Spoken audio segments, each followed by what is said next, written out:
facilities. So the transport and the communication building is also very, very easy in the plains. And that is one reason why the plains, they are very thickly populated. Thickly populated means more and more people, they live in the plains. Even in the world also, if we see, most of the population, they reside in the plain regions because they are very fertile, and moreover they are having surplus water also. Now let us see some of the plains, like we are having the Indo-Gangetic plains in India, which is very fertile, and that is the reason it is very densely populated area of India. So this was all about the plains. Now let us have a look at milestone 1. Now children, here we have to solve it. Name the landforms where you would find the following. Now the first one is what? Trekkers. Where it is found? On the mountain. So I want all the children to hold a pencil and write it in your book. Okay. So the first one is mountains. Next is rice fields. They are in the plains. Next is camels. Camels, they are in the deserts. Then the next is train network. It is again in the plains. Waterfall, as I already explained you, they are in the mountains. Summit, it is mountain. It is the highest peak of the mountains. Then it is coal mines. They are in the plateaus. As I told you that the plateaus, they are very rich in mineral deposits. And in the end, we are having the cactus plants. They are again in the deserts. Okay.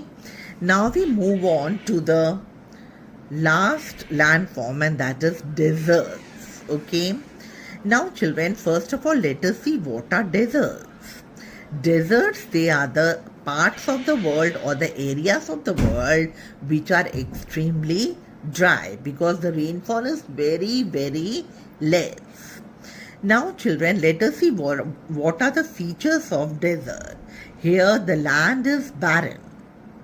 It means that it does not produce anything.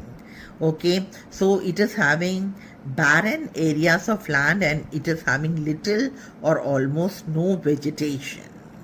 Now children, deserts, they are also of two types. They may be hot deserts or cold deserts. Now children, some of the world's largest deserts, they are the cold deserts like Siberian desert.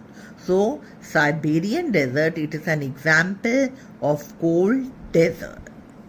Other than this, we are also having hot deserts where the temperature, it is very extreme. It means that it's very, very hot during the day, and in the night it's extremely cold. So hot desert, examples of hot deserts are Thar desert, which is in India. Then we are having the Sahara desert, Gobi desert, and these are all the deserts which are hot. As I already told you that it is having extreme temperature.